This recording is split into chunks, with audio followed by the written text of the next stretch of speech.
안녕하세요. 오늘도 사은살롱을 찾아주셔서 감사합니다. 저는 이제 곧 엄마가 되는 경기도 부천에 사는 30대 여성입니다. 저는 꽤나 긴 난임 기간을 가졌던 사람이었어요. 솔직히 시험관 시술도 하고 유명하다는 지방 한의원에 가서 약도 지어 먹어보는 등 할 수 있는 건 전부 해봤는데 잘 되지 않았었죠. 살면서 어지간해서는 뜻대로 이루지 못한 일이 별로 없던 저였는데 생명은 제가 바란다고 쉽게 가질 수 있는 건 아니었어요. 그래서 할 수 있는 만큼 했고 이젠 포기해야겠다고 마음먹었는데 이렇게 감사하게도 아이가 찾아왔고 아이를 품고 있던 그 시간 동안 저는 매일이 기적 같은 날이고 또 신비로운 일상이었는데요. 그것 말고도 제가 경험한 기적 같은 일이 또 하나 있어 이렇게 사연을 써보내게 되었습니다. 사실 이 사연을 쓰게 된 목적은 따로 있어요. 제가 제 남편 자랑을 좀 하고 싶어서 쓰는 거거든요. 저는 장담컨대 우리 남편 같은 사람은 세상에 1%도 되지 않을 거라고 자부해요. 그만큼 저희 남편은 저에게 최고의 남편이고 저희 엄마에게 최고의 사위인데 원래 사위 사랑은 장모라는 말이 있잖아요. 그래서인지 저를 빼고도 저희 엄마와 저희 남편 사이는 누가 보면 아들이랑 엄마 아니냐고 할 정도로 돈독하고 아름답게 그지없는데 지금부터 저희 남편과 저희 엄마의 사연을 소개해 볼까 합니다. 솔직히 저는 꽤 오랫동안 친정엄마를 미워한 딸이었어요. 왜냐하면 저희 집의 엄마로 하여금 폭삭 망했었기 때문이었죠. 그리고 돈도 돈이지만 엄마가 친 사고에 아빠가 밤낮으로 그걸 수습하기 위해 일을 하시다 사고로 하루아침에 돌아가시는 일이 일어났고 그 충격으로 저는 이 모든 일이 전부 엄마 탓으로 생각됐는데 그래서 엄마 곁에 있을 수가 없었어요. 또 가뜩이나 마음이 약한 엄마는 저를 볼 면목이 없다며 서운하다 표도 내지 못하고 마치 죄인처럼 지내시기도 했는데 그래서 더 어린 마음에 엄마를 용서할 수 없었던 것 같아요. 엄마의 마음, 엄마의 사정 따위는 생각하고 싶지도 않았거든요. 그러니 그 미움과 원망은 날카로운 가시가 되어 엄마를 공격했는데 엄마는 그런 공격을 받아도 마땅하다 생각했어요. 저희 엄마가 젊어서부터 마음이 약해 사기를 잘 당했는데 그게 나이를 먹어도 고쳐지지 않았거든요. 도대체 어떻게 살면 남에게 그토록 이용만 당하는 건지 어릴 때부터 무슨 보증을 잘못 썼다고 난리가 나고 또 누가 이름만 적어주면 된다는 꼬임에 만져보지도 못한 거액의 빚을 지기도 하다. 또 한 번은 돈 버는 일이라고 꼬임에 넘어가 다단계도 했었는데 그때 저는 어린 마음에도 세상에는 참 다양한 사기꾼이 있다는 걸 몸소 배울 수 있었어요. 그리고 그럴 때마다 엄마는 깊은 죄책감에 힘들어했는데 아빠는 그런 엄마를 한 번도 원망하지 않으셨죠. 다 괜찮다고 자기가 알아서 수습할 테니 너무 자책하지 말라고 엄마를 달래주셨는데 저는 그런 아빠도 이해할 수 없었어요. 그래서 화를 냈죠. 네 엄마가 착해서 그래. 원래 아무것도 모르는 부잣집 애기씨였잖아. 아빠 만나서 외갓집에서 쫓겨나고 그래도 아빠랑 너만 보고 산 엄만데 수정이 네가 엄마 좀 봐줘라. 사정이 딱한 사람을 보면 도와주고 싶은 마음이 든다는 걸 어쩌니.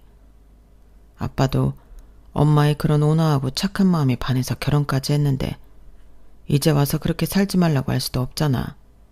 아빠도 많이 반성하고 있어. 그리고 그 돈은 아빠가 열심히 일해서 메꿀 거니까 우리 공주는 걱정할 필요 없고 하던 대로 공부 열심히 해. 아빠 말 무슨 뜻인지 알지?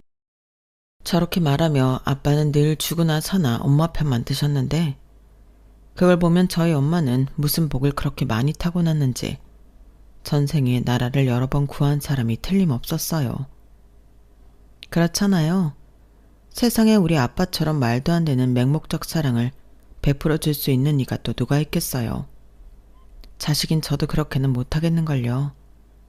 그러니 아빠의 사랑이 어떤 때는 경이로울 지경이었는데 그럼에도 불구하고 남의 말에 홀랑 넘어가 사기나 당하고 오는 엄마를 저는 아빠처럼 좋아하긴 힘들었죠.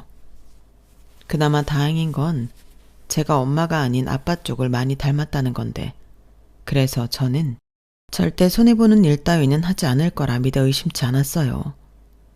그런데 엄마가 마지막으로 당한 사기로 집까지 날리게 된 우리 집은 하루아침에 2층 양옥집에서 반지하 단칸방으로 형편이 수직선으로 바닥을 찍게 되었는데, 한참 예민한 시절에 저는 불만이 크게 닿았어요. 오죽하면 저런 엄마라면 그냥 없는 게 낫지 않냐, 그런 못난 생각도 했었는데 그때가 제 나이 19살이었어요. 고3이라 가뜩이나 날이 뾰족뾰족하게 서 있는데 엄마라는 사람은 바보처럼 사기나 당하고 가족들을 힘들게 하니 그때는 그냥 집을 확 나가고 싶은 심정이었죠. 그리고 그 상황을 빠르게 수습하고 회복하려 했던 아빠는 거의 20시간 가까이 일만 하시다 퇴근길에 음주운전자의 과속으로 그만 허무하게 세상을 떠나고 마셨는데, 그때는 저도 제정신일 수는 없었어요. 물론 저희 엄마도 그때는 큰 충격을 받아 쓰러지셔서 병원에 입원까지 하시게 되었죠. 하지만 저는 그런 쓰러진 엄마도 불쌍해 보이지 않았는데, 앞으로 내 인생에서 엄마를 용서하는 일은 결코 없을 거라고 누워있는 엄마를 보며 생각했어요. 그래서 그날 이후 저는 대학 진학도 포기한 채 서울 고모집으로 올라왔는데요. 아빠의 장례식이 끝나고 큰 고모가 그러셨어요. 나는 죽을 때까지 네 엄마 미워할 거다. 그리고 너도 네 엄마랑 같이 살다 네 인생 말아먹지 말고 고모집으로 와. 내가 내 동생 지키지도 못하고 요절하게 만들었어도 조카인 너는 내가 지켜야 하지 않겠니? 그러니까 생각해보고 서울 올라오면 연락해라. 이렇게 말씀하셨는데요. 그런데 막상 고모집에 들어가니 제 생각과 모든 것이 다르더군요. 저를 지켜주겠다는 고모는 결코 좋은 마음으로 저를 오라고 한 건 아니었어요. 거의 매일 저만 보면 저희 엄마 험담을 귀에서 피가 날 정도로 하셨는데 저를 무슨 욕바지처럼 생각하는 것 같더라고요. 그리고 저는 거기에 대고 차마 엄마 편을 들 수도 없고 또 맞다고 맞장구를 칠 수도 없으니 엄마의 잘못으로 저까지 눈치를 보고 지내야 했는데요. 결국 반년도 버티지 못하고 그 집을 나오게 되었어요. 어차피 그때는 성인이라 그때부터는 저도 일을 할 수 있었으니까요. 그래서 처음 1년은 고시원 고시태를 전전하며 일을 하고 돈만 모으며 살았는데, 그런 생활을 하다 보니 엄마와는 연락이 자연스럽게 끊어졌어요. 제가 서울에 오면서 전화번호를 바꾼 것도 있고 아마 엄마는 제가 고모집에 간 것을 알고 있는 것 같았는데, 그러니 잘 지내냐, 뭐 이런 안부 전화를 하고 싶어도 하실 수 없었을 텐데요. 그러다 계속 아르바이트만 하고 살 순 없어 취업에 유용하다던 컴퓨터 관련 자격증 몇 개를 따서 그 자격증으로 마침내 작지만 좋은 분이 많은 사무실에 취직하게 되었어요. 그리고 거기서 남편을 처음 만나게 되었는데요. 남편의 첫인상은 나이에 비해 더 어른스러웠어요. 그래서 저는 남편과 제가 나이 차이가 좀 난다고 착각했는데 나중에 알고 보니 세상에나 저보다 4살밖에는 많지 않아 꽤 충격이었죠. 왜냐하면 저는 그때 남편을 삼촌이라고 불렀거든요. 그러니 갑자기 너무 미안해졌고 남편을 볼 때마다 낯이 뜨거워 민망했는데 남편은 그저 허허 하면서 사람 좋게 웃었어요. 원래 남편 성격이 유하고 좋거든요. 그래서 남편이 부모를 일찍 여의고 친척집을 전전하다 보육시설에서 자랐다는 걸 전혀 몰랐는데요. 겉모습과 성격만 봐서는 좋은 부모님 밑에서 여유롭게 자란 티가 나는 사람이었어요.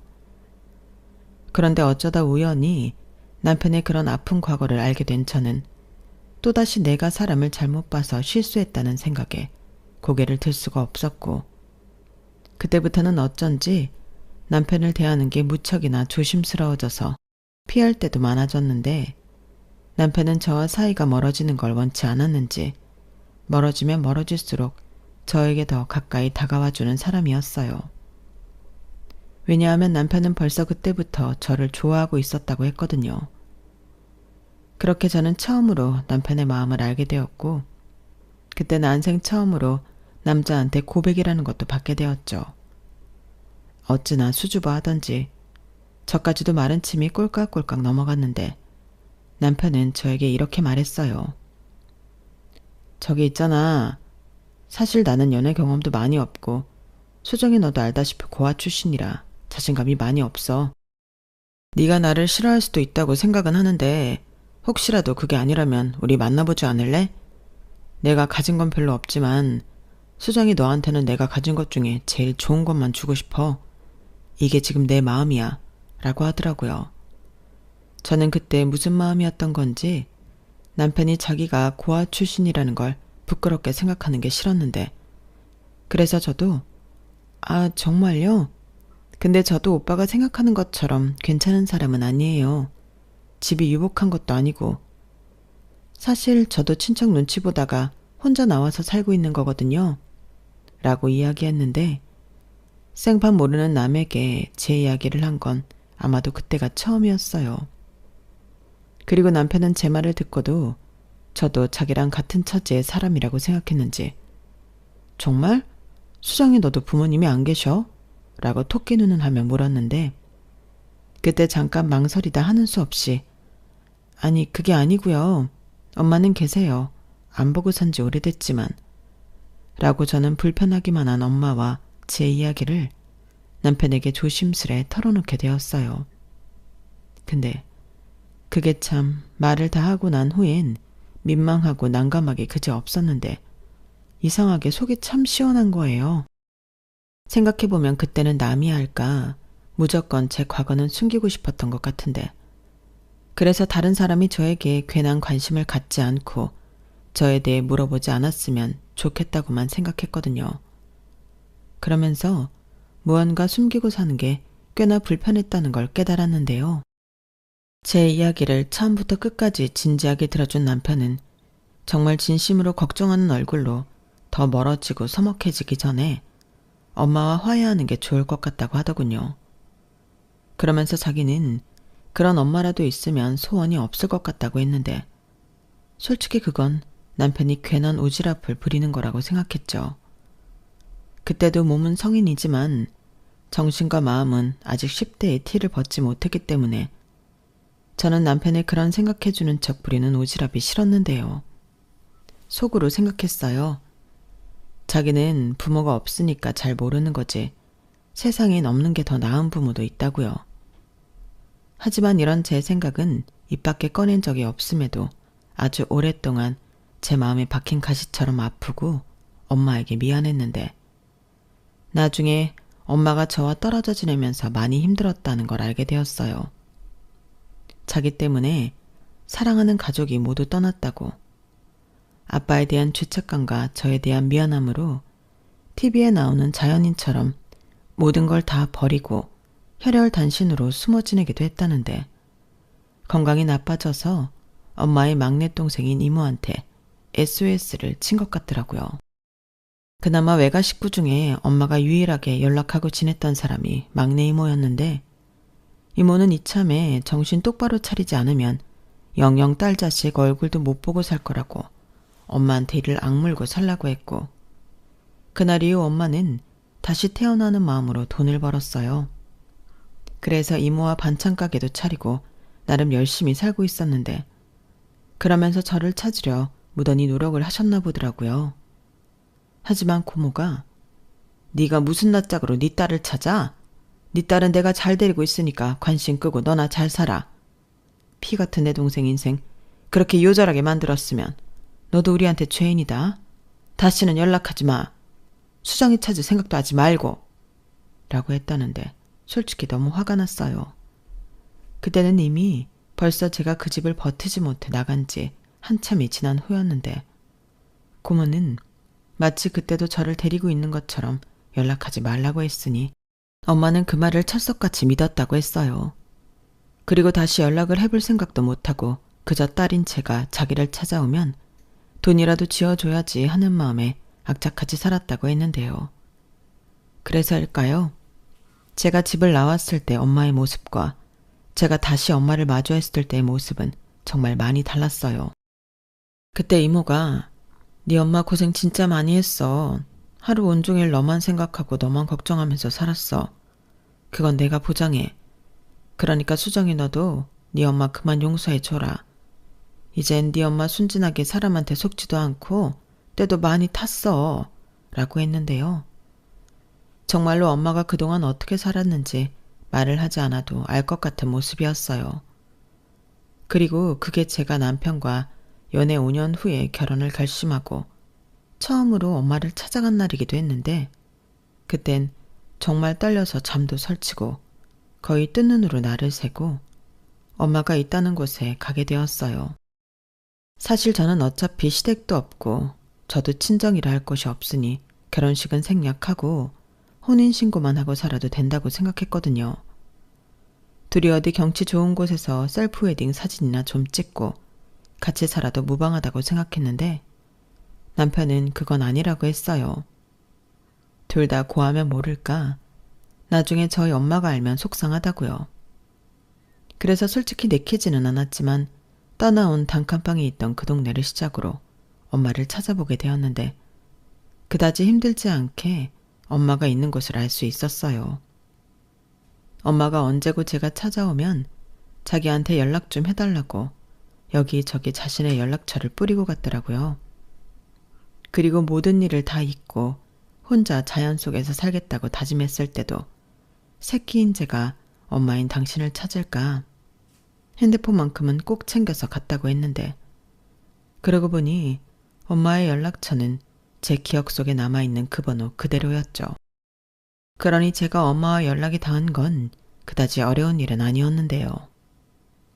그렇게 근 7년 만에 다시 만나게 된 엄마는 조금 낯설었어요.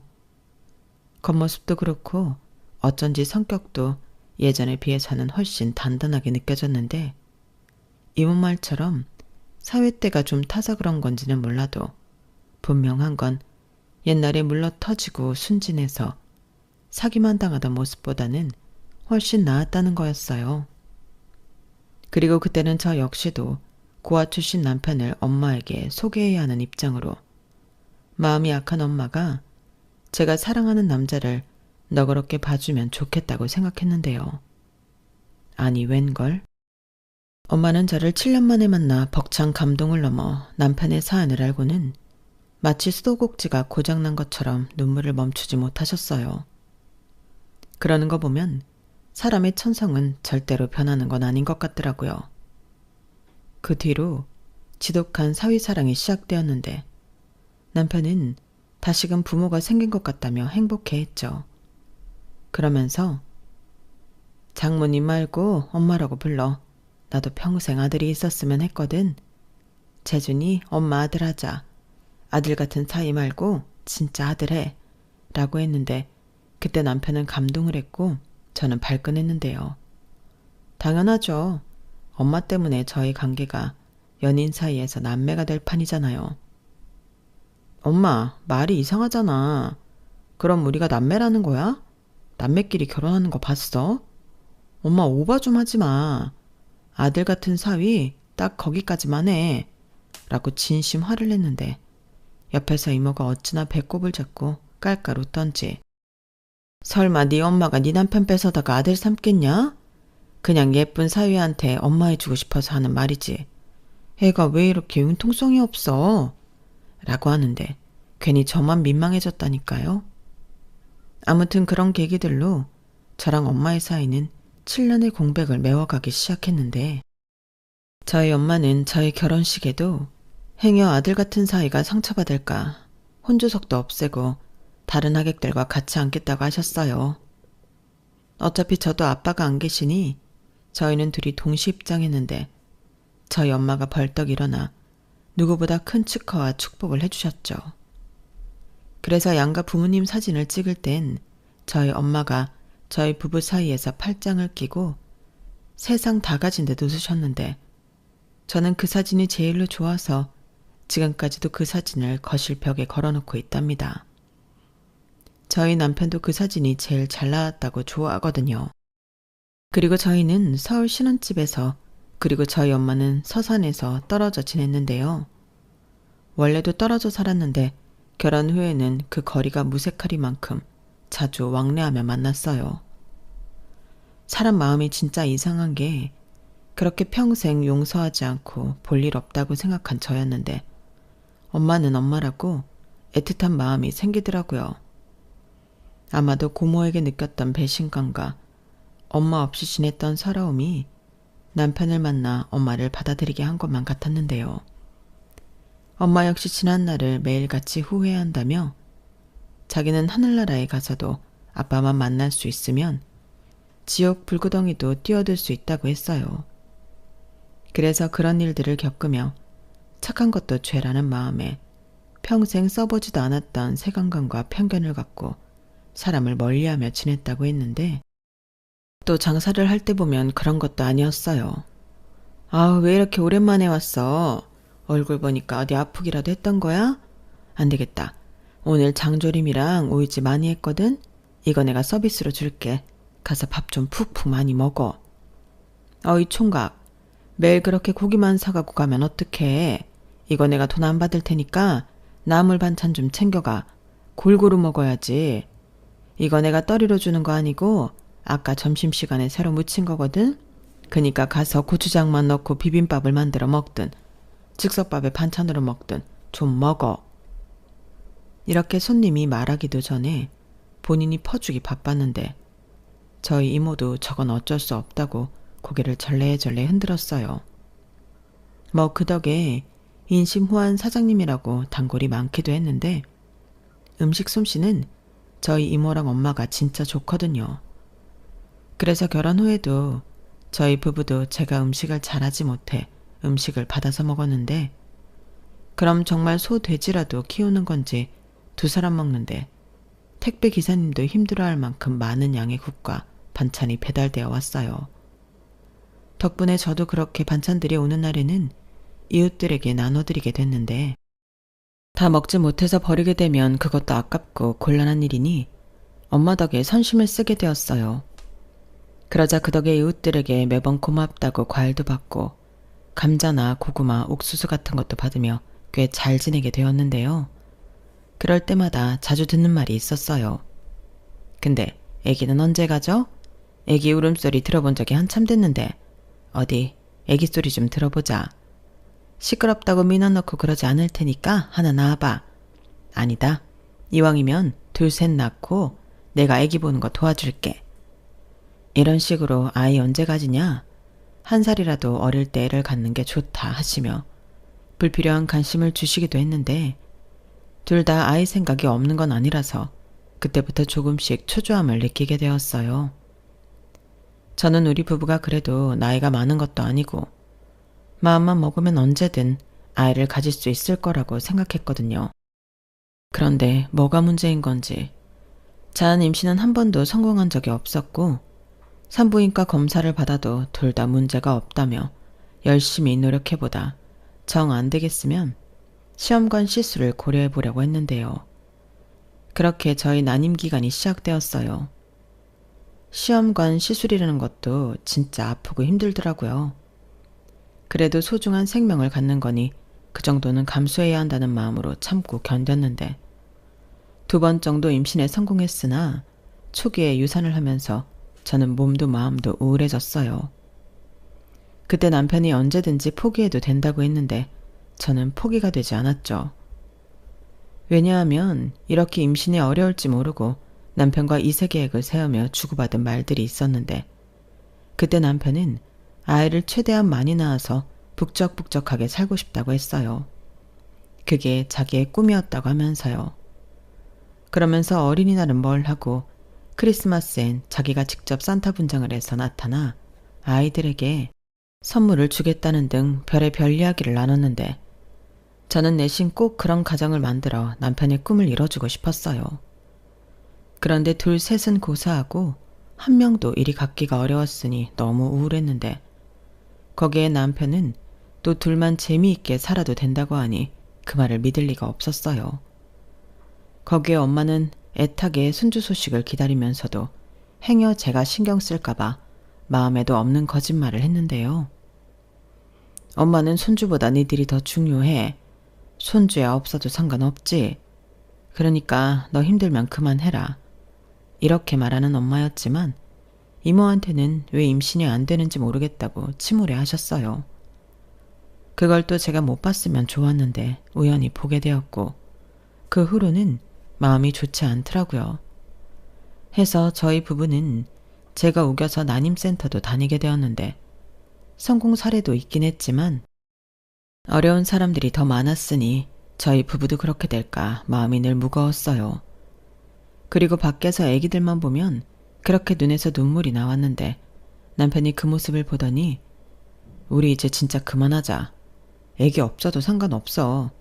우리끼리 재미있게 살면 되지. 내가 생각해보니까 애기 있으면 여행도 잘 못 다니고 자기는 또 출산하고 힘들잖아. 에이, 안 하는 게 더 좋아. 그니까 우리 애기 갖는 거 이제 그만하고 신나게 놀러나 다니자.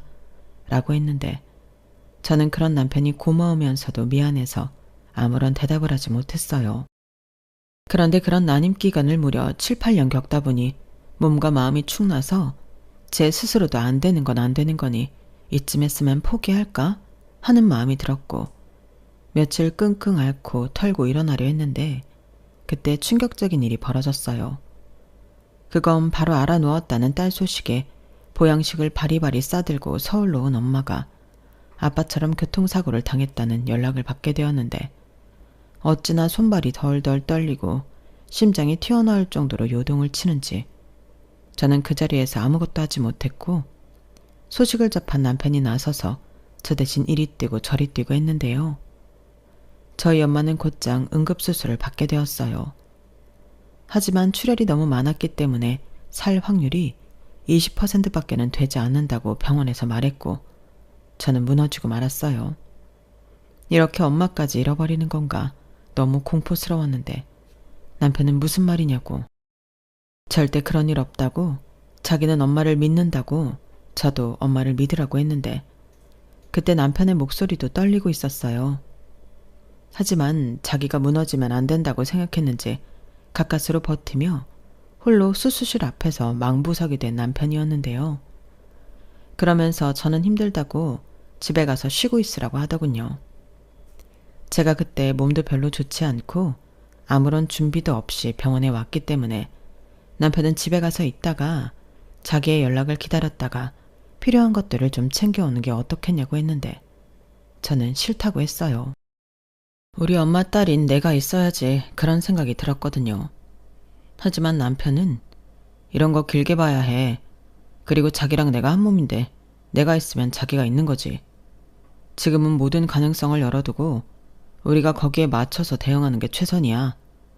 자기 요즘 몸 컨디션 별로라고 힘들어했잖아. 일단 자기부터 빨리 컨디션 회복하고 나랑 교대하자. 아까 수술 잘 끝나도 오늘은 중환자실 가셔야 한다고 했어. 그러니까 사실상 자기 여기 있어도 잠깐 면회밖에는 안 돼. 내가 전화할게. 라며 저를 무조건 집으로 돌려보내려 했는데 나중에 그러더라고요. 혹시라도 만약에 안 좋은 결과가 있거나 수술이 끝난 엄마의 모습이 너무 좋지 않으면 제가 충격을 받을까봐 자기가 먼저 확인하고 저에게 알리고 싶었다고 했는데 저는 그것도 모르고 남편이 왜 저러나 짜증이 났어요. 내가 자식이지 자기가 자식인가? 그런 생각도 했는데 일단 정말로 아무런 준비도 없이 병원에 온 거라 남편의 말을 듣기로 했죠. 대신 내일 아침 일찍 만반의 준비를 해서 병원에 다시 와야겠다. 그렇게 생각하고 남편에게 꼭 전화달라고 이야기한 뒤 집으로 돌아왔는데요. 현관문으로 들어오는 순간 후들거렸던 다리는 힘을 아주 잃었어요. 그래서 신발도 벗지 못하고 현관에 주저앉아 한참을 서럽게 목 놓아 울었던 저는 이 모든 걸 안쓰럽게 지켜보실 것만 같은 아빠한테 제발 엄마를 데려가지 말라고 떨어져 지낸 시간이 너무 기니까 조금 더 같이 지내고 싶다고 간절한 마음을 담아 빌었는데요. 집에 온 지 2시간 후에 남편에게 연락이 왔어요. 엄마 수술 잘 끝났어. 중간에 위험했던 순간이 있었다곤 하는데 무사히 고비도 잘 넘겼고 지금은 회복실에 있다가 당분간은 중환자실에서 경과를 지켜본다고 하더라고. 나 엄마 얼굴 보고 자기한테 사진도 찍어서 집에 갈게. 우리 자기 많이 놀랐을 텐데 엄마 괜찮아. 내가 괜찮을 거라고 했잖아. 이제 잘 회복하고 깨어나면 아무 문제 없어. 정말? 우리 엄마 진짜 아무 문제 없는 거 맞지? 맞다니까. 우리 빨리 엄마 깨어나시라고 기도하자. 그러자. 저는 마지막엔 금방이라도 울 것 같은 목소리로 겨우 대답했어요. 그리고 남편의 말처럼 씩씩하게 버티자고 다짐했는데요. 괜한 임신을 바랄 것이 아니라 지금은 엄마의 건강만 바라고 있었죠. 그래서 제 손으로 병간호도 다 하고 엄마가 의식이 돌아오면 그때부터는 우리 같이 살자고 얘기하려고 마음먹었는데 하루가 지나고 이틀이 지나도 엄마의 의식은 돌아오지 않았어요. 심지어 한 달이 지나도 상황이 달라지지 않았는데 병원에서는 지금 이 상태면 의식을 언제 회복할 수 있는지 장담할 수 없다고 하더라고요. 그러니 시간이 지나면 지날수록 저는 두렵고 안 좋은 생각도 많이 하게 됐는데요. 그러는 사이 이모 역시 충격이 컸는지 허구한 날 울면서 우리 언니 잘못되면 어쩌니? 그렇게 형부가고 고생만 직살나게 했는데 이제 좀 너랑 정서방 만나 사람답게 살기 시작했는데 왜 이런 일이 우리 언니한테 일어났다니. 진짜 너무 속상해. 라고 속상해 하셨는데 가게 문도 며칠째 닫고 이모는 거의 식음을 전폐하고 알아누웠다고 하더라고요. 이모부도 저희 엄마 병원에 가봐야 하는데 이모가 너무 상태가 좋지 않아 못 간다고 미안하다고 하실 정도였는데 저는 실상은 아니었지만 괜찮다고 했어요.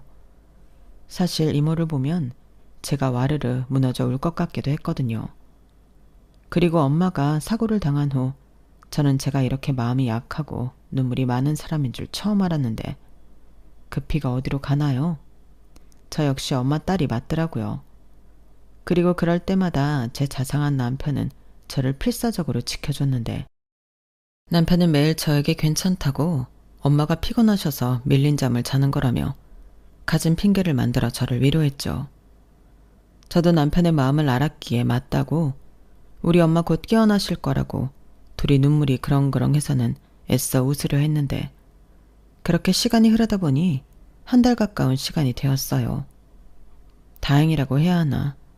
수술 끝나고 일주일 정도 지난 후에는 일반 병실로 옮겨서 저와 남편이 수시로 엄마 곁을 지킬 수 있었는데 거의 남편이 자기가 있겠다고 해서 저보다 저희 남편이 병원에 있는 날이 더 많았어요.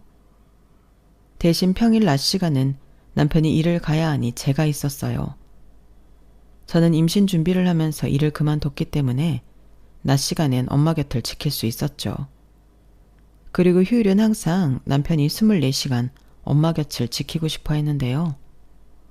제가 아무리 괜찮다고 같이 하자고 해도 밤에는 자기가 있겠다고 고집을 피우던 남편이었어요. 그러면서 남편은 엄마 곁에서 물수건으로 몸 구석구석 닦아드리고 다리도 주물러드리고 노래도 불러드렸다고 했는데 그 얘기를 간호사님께 전해 듣게 되었죠. 그때는 저도 깜짝 놀랐죠. 그런데 간호사님이 연신 남편 칭찬을 하며 처음엔 우리 모두 남편분을 아들인 줄 알았다니까요. 딸이 며느리고. 근데 기록 보니까 사위가 저러고 있는 거라 우리 모두 남편분 팬이 됐어요. 요즘 진짜 저런 사람 없거든요. 저희 수간호사님도 무진장 오랜만에 보는 모습이라고 신기했어요. 라고 하는데 저는 새삼 남편에게 너무 고마움을 느꼈어요.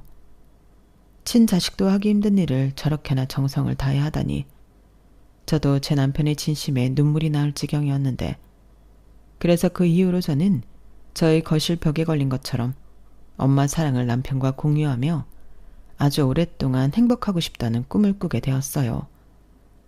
그러니 엄마만 깨어나면 이제 우리 가족에게 남은 건 행복밖에 없다는 생각뿐이었는데요.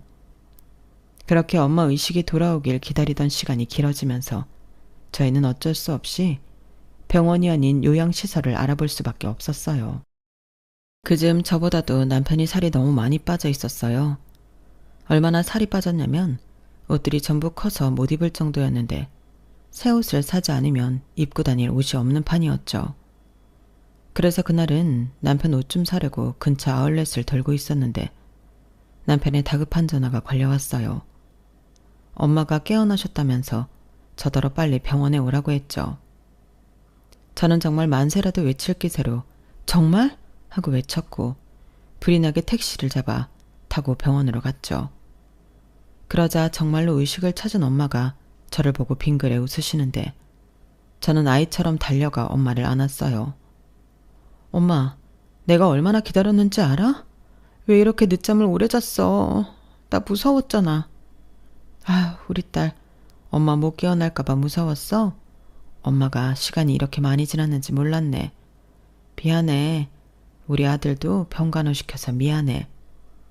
무슨 그런 말씀을 하세요? 깨어나셨으니까 저는 다 괜찮아요. 저는 엄마만 무사히 저희 곁에 계실 수 있으면 진짜 다 괜찮아요. 남편은 그런 말을 하면서 끝내 울음을 참지 못했어요. 나중엔 저보다 더 엉엉거리며 서럽게 울더라고요. 그래서 저희 엄마가 두 팔을 벌려 남편을 안아주셨는데 그 병실에 있던 사람 중에 울지 않는 사람은 단 한 명도 없었어요. 그리고 저희 엄마는 마치 언제 의식을 잃었던 사람이었냐는 듯 건강하게 퇴원하셨는데 병원을 나서려는 그때 엄마가 저에게 그러셨어요. 근데 딸, 혹시 아기 가졌니? 이렇게 말하셨는데 저랑 남편은 깜짝 놀랐죠. 그럴 리가 없었기 때문에 무슨 소리냐고, 혹시 의식 잃었을 때 꿈이라도 꿨냐고 농담 반 진담 반 말했는데 엄마는 제 몸이 좀 변한 것 같다고 집에 가는 길에 산부인과에 들러보자고 하셨어요. 저는 무슨 말도 안 되는 말을 하는 거냐? 저는 곧 월경을 할 날짜가 다가오고 있다고는 했는데 엄마가 그러니까 괜히 한번 확인해 보고 싶었고 저는 산부인과에 들르기 전에 임신 테스트기를 먼저 사서 화장실에서 확인을 했는데 아주 또렷한 두 줄이 나타났어요. 얼마나 놀랐는지 처음 보는 그 두 줄이 너무 신기했는데요. 저는 곧장 남편과 엄마에게 임신 테스트기를 보여주고 산부인과로 향했어요. 그리고 벌써 임신 8주라며 아이 심장 뛰는 소리도 들었어요. 벌써 몇 번째 눈물을 흘리고 있는지 모를 저희 부부와 엄마였어요. 그동안 제 컨디션이 나빴던 이유가 다 이것 때문이었더라고요. 저는 그런 줄도 모르고 무심한 엄마였는데 그렇게 집에 돌아오니 저희 남편은 신이 났어요. 오늘은 아주 기쁜 날이 연달아 있으니까 이 집안 머슴인 제가 두 마나님을 모시겠습니다. 아유 됐어. 거기에 엄마는 빼야지. 그리고 음식도 해본 사람이 하는 건데 뭘 할 줄 안다고. 에이 엄마도 참 저 잘하는 거 되게 많아요. 제가 기회가 없어서 못 보여드려서 그렇지 사실 음식은 제가 수정이보다 한 수 위라니까요. 엄마는 기다렸다가 맛만 보시면 됩니다. 아마 맛을 보시면 이젠 장모님이 아니라 저랑 반찬 가게 하고 싶으실 수도 있어요. 뭐? 아유, 저 넉살을 어쩌면 좋아. 내가 저 넉살 보고 싶어서 벌떡 일어났지. 엄마도 참 그랬으면 더 일찍 깨어났어야지. 우리가 얼마나 조마조마하면서 엄마 깨어나길 기다렸대. 사람 피를 말리고 일어났으면서 무슨 벌떡이야? 아유, 그랬네. 엄마가 잘못했지. 앞으로 평생 엄마가 갚을 빚만 또 생겼네. 빚은 무슨, 앞으로 평생 행복할 날만 남았지. 이젠 셋이 아니라 넷이잖아. 그러니까 엄마도 서산에 갈 생각하지 말고 이제 우리랑 살아. 우리 애도 엄마가 키워줘야지. 너 벌써부터 엄마더러 애 보라고 시키려고? 이모가 그러는데 애 봐 준 보람은 없다던데. 그야 나는 모르지. 근데 엄만 싫어? 그래서 나보다 이모가 더 좋다고? 아님 그 반찬 가게가 우리보다 더 중요한가? 그럴 리가. 엄마도 그냥 해본 소리지. 설마 엄마가 우리 딸이 하는 부탁을 거절하겠어? 엄마는 우리 딸이랑 아들 그리고 태어날 우리 손주를 위해서라면 뭐든 다 할 수 있어. 예전에 네 아빠처럼 다 해줄 거야. 하물며 엄마는 다시 태어났는데 뭘 못하겠니? 그럼 진짜 이제 여기서 사는 거다. 나중에 말 바꾸면 안 돼. 그래, 엄마도 여기서 아들, 딸, 손주까지 엄마 아주 째지게 살아보자. 그래서 저희 가족은 그렇게 함께하기로 했어요. 이모는 그 소식에 잠깐 서운하다고 난리가 났지만 이젠 자식을 옆에서 편하게 지내라고 나중엔 엄마를 꽉 안아주었죠. 그리고 지금 막달이 가까워지는 제 옆에서 엄마는 하나부터 열까지 전부 다 챙기면서 새 식구 맞을 준비를 하느라 정신이 하나도 없는데요. 아주 요즘은 저희 부부보다 저희 엄마가 더 저희 아이를 기다리는 눈치예요. 벌써 아이 이름까지 유명하다는 장명소에서 지어와서는 계속 부르고 계신데 요즘은 할머니 부름에 자기 여기 있다고 대답이라도 하고 싶은지 뱃속 아이의 태동이 심상치 않아요. 마치 자기 존재를 제일 먼저 알아봐준 사람이 할머니라는 걸 안다는 듯 벌써부터 할머니만 좋아할 낌새가 다분한데 참고로 제 뱃속 아이의 성별은 왕자님입니다. 사실 벌써부터 걱정이에요. 아들 엄마는 힘들다고 하시는 분이 많더라고요. 그래서 요즘은 진통 오는 것도 무섭고 출산하는 것도 무섭고 낳아서 키울 일도 겁이 덜컥덜컥 나는데 저희 애가 뱃속에 있을 때부터 발길질이 심상치 않았거든요. 한 번은 발바닥 모양으로 제 배에서 존재감을 드러낸 적도 있었는데 태어나서도 말썽 꽤나 피울 것 같다고 남편이 각오를 단단히 하자고 하는 거 있죠? 그러면서 벌써부터 같이 축구 잘 기대 맨날 싱글벙글인데 이게 바로 엄마 아빠의 온도 차이인가 봅니다. 그래도 뭐 그렇게 바라던 아이이니 말은 이렇게 해도 저는 매일 감사하고 행복해요. 자식을 낳아보면 나보다 더 소중한 존재가 있다는 걸 알게 된다고 하던데 저는 그저 제 아이를 사랑으로 키울 생각입니다. 나중엔 마음이 어떻게 달라질지 모르지만 지금은 공부 못해도 상관없고 말썽 피워도 상관없으니 그저 아빠 닮은 건강한 아이로 자라길 바랄 뿐이에요. 그 이상을 바란다면 그건 욕심이죠. 어떻게 찾아온 귀한 선물인데요. 다만 엄마, 아빠, 할머니 너무 힘들게 하지 않았으면 하는 아주 작은 소망이 있다는 점만 우리 아이가 알아주길 바라는 마음인데 제가 지금 마음을 잃지 않고 좋은 엄마가 될 수 있도록 따뜻한 조언과 응원 많이 부탁드립니다. 출산의 고통은 경험한 적이 없어 요즘 그게 제일 궁금하고 또 두려운데 저도 이젠 정말 어른이 되려나 봐요. 엄마가 전에 그런 말을 해준 적이 있거든요. 엄마는 아이를 낳았다고 바로 되는 게 아니라 그 아이가 엄마라고 불러주던 날 되는 거라고 하셨는데 그래 저 자신도 제가 처음 엄마라고 불렀던 그날을 잊지 못한다고 하셨어요. 그리고 출산의 고통은 그런 기쁨에 견줄 것도 아니라며 저더러 두려워하지 말라고 하셨는데 부디 엄마의 그 말이 진짜이길 바라며 저는 이만 사연을 마치도록 하겠습니다. 아, 제가 저희 남편 자랑하고 싶어서 사연을 신청하게 됐다고 했잖아요. 그래서 사연 말미에 적어보자면 저희 남편 정말 대단하지 않나요? 저는 하늘에 계신 아빠가 당신이랑 꼭 닮은 저희 남편을 저에게 보내줬다고 생각할 때가 많아요. 그리고 그런 아빠가 보내준 사람답게 저와 저희 엄마를 아주 많이 사랑하고 챙겨주는 사람인데 저도 저희 엄마도 이젠 저희 남편 없이는 한시도 살 수 없답니다. 그만큼 저희 남편은 저희 가족 중에서도 제일 중요한 사람이 되었어요. 그리고 저는 임신을 하기도 전부터 남편이 좋은 아빠가 될 거라는 걸 한 번도 의심해 본 적이 없는데요. 그러니 저희 집은 저만 잘하면 되는 것 같아요. 저는 전생에 무슨 좋은 일을 많이 해서 우리 남편을 만났을까요? 그러니 이런 좋은 사람을 곁에 오랫동안 둘 수 있도록 저도 걸맞는 좋은 아내가 되고 싶습니다. 아울러 저희 엄마한테도 착한 딸이자 태어날 아이한테는 현명한 엄마가 되고 싶은 바람이 큰데 앞으로 노력하며 즐겁게 살아보도록 할게요. 어디서 그런 글을 봤는데 인생이 심심하면 아들을 낳으라고 하더라고요. 앞으로 어떤 재미난 일들이 저를 기다리고 있을지 아직은 모르지만 열심히 살겠습니다. 그럼 지금까지 제 사연 들어주셔서 대단히 감사드리고요. 늘 건강하시고 행복하시고 좋은 일만 가득하길 진심으로 바라겠습니다. 안녕히 계세요. 여러분, 사연 댓글에 응원과 현명한 조언 부탁드려요.